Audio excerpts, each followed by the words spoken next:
Hello everyone. So today we are going to further expand into the chapter 2 of the Poetics of Aristotle. In chapter 1 we have already covered what is Mimesis and why do we do poetry and how Aristotle explains different kinds of art forms that are literary and dramatic art forms into uh, by correlating their factors and by differentiating their factors.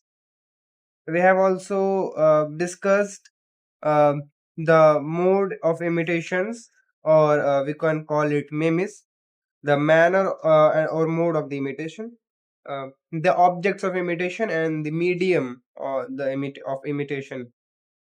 These are where the characteristics of how a poetic work differentiates throughout different art forms.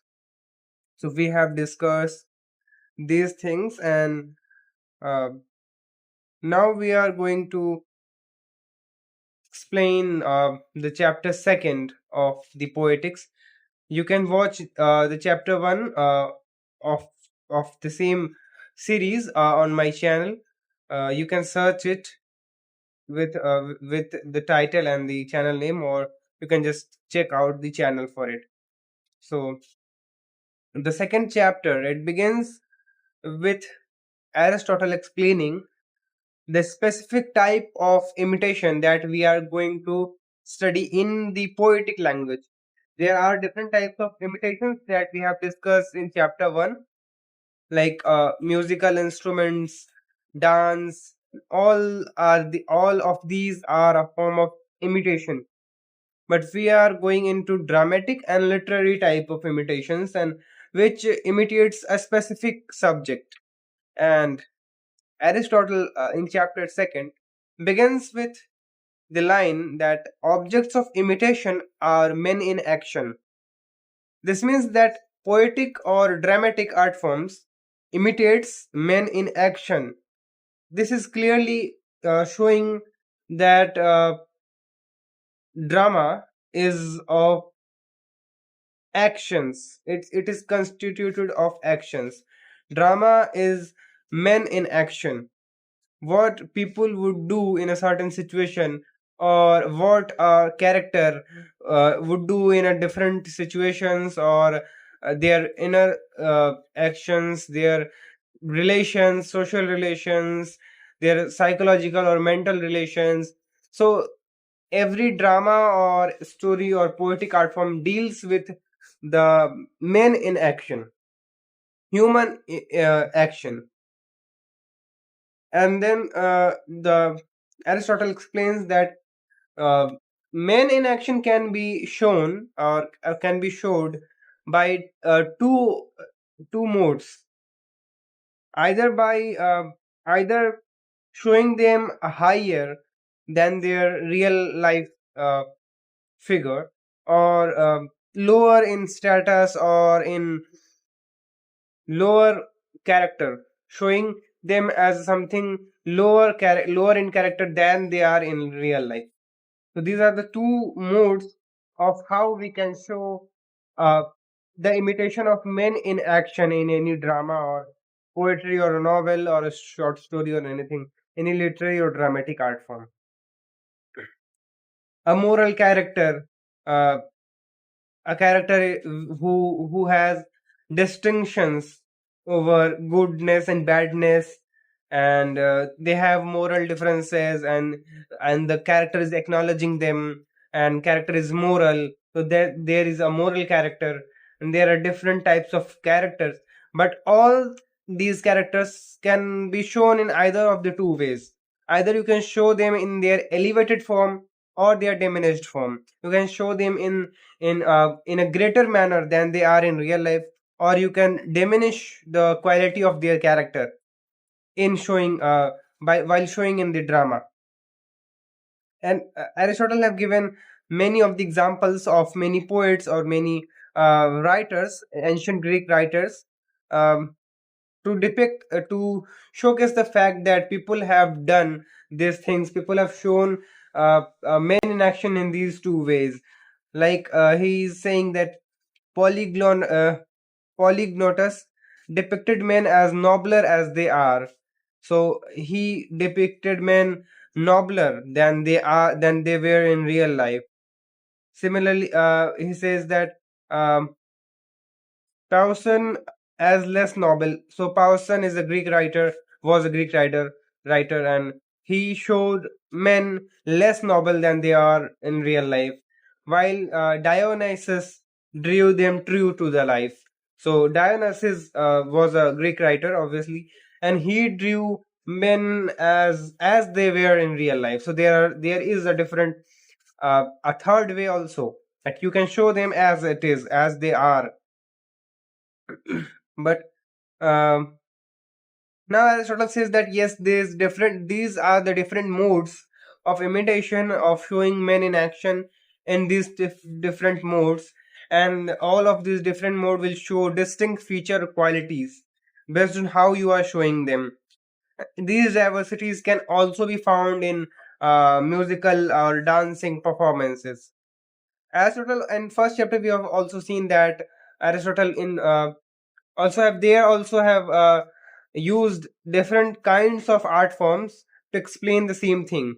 Here also Aristotle is using and using dancing, flute playing, and musical instruments to explain how these diversities are connected throughout the art forms, different art forms. He again said that Homer, for example, makes men better than they are. So Homer uh, makes shows men better or nobler than they are than they were in real life.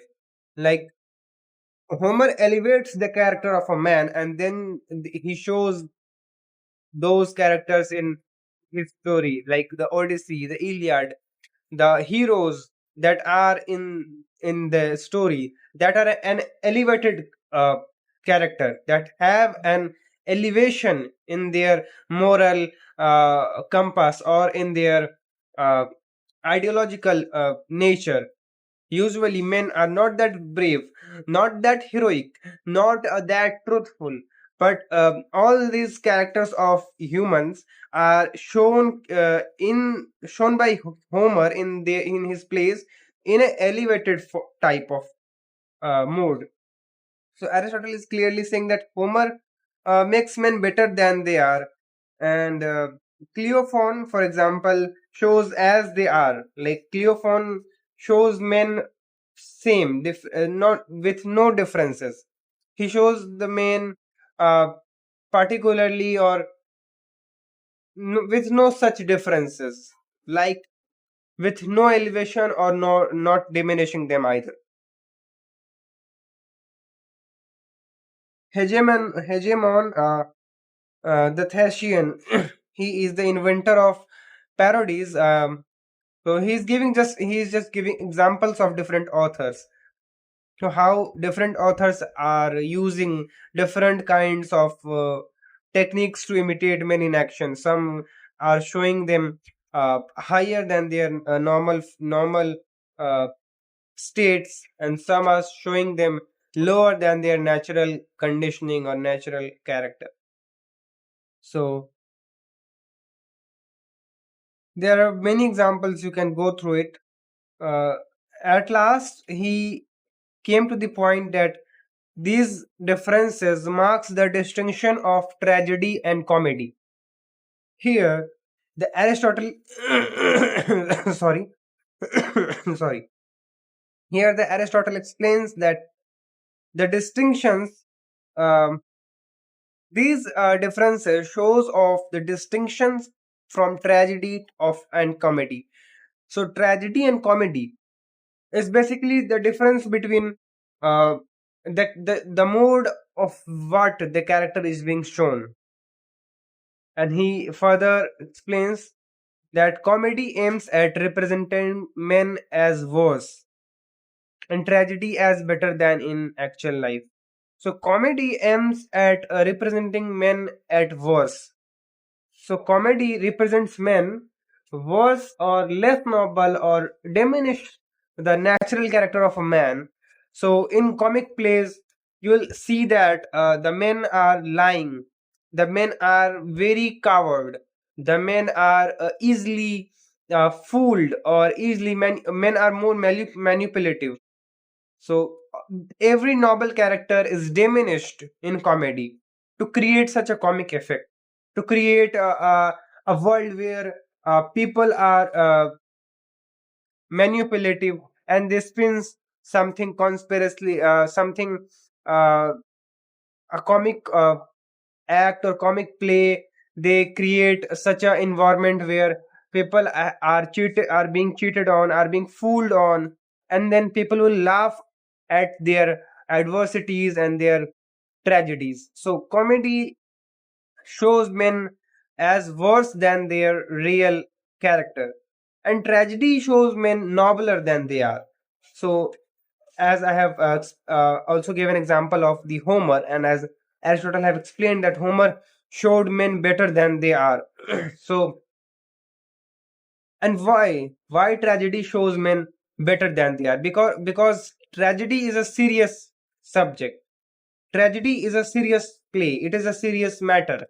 So in tragedy, we don't have to create such a manipulative or trivial or or something very foolishly thing. So naturally, poets or dramatists choose to show men as noble as they could. So the honesty, the heroism, these qualities, the truthfulness, the nobility, the elevated status of their character and their role, the loyalty of the character to to his role, these things are shown in an elevated type. With these last things, we are done with the chapter 2 of the Poetics of Aristotle, and I'll make the next video on chapter 3. So keep looking for it. I'll post it soon. Thank you.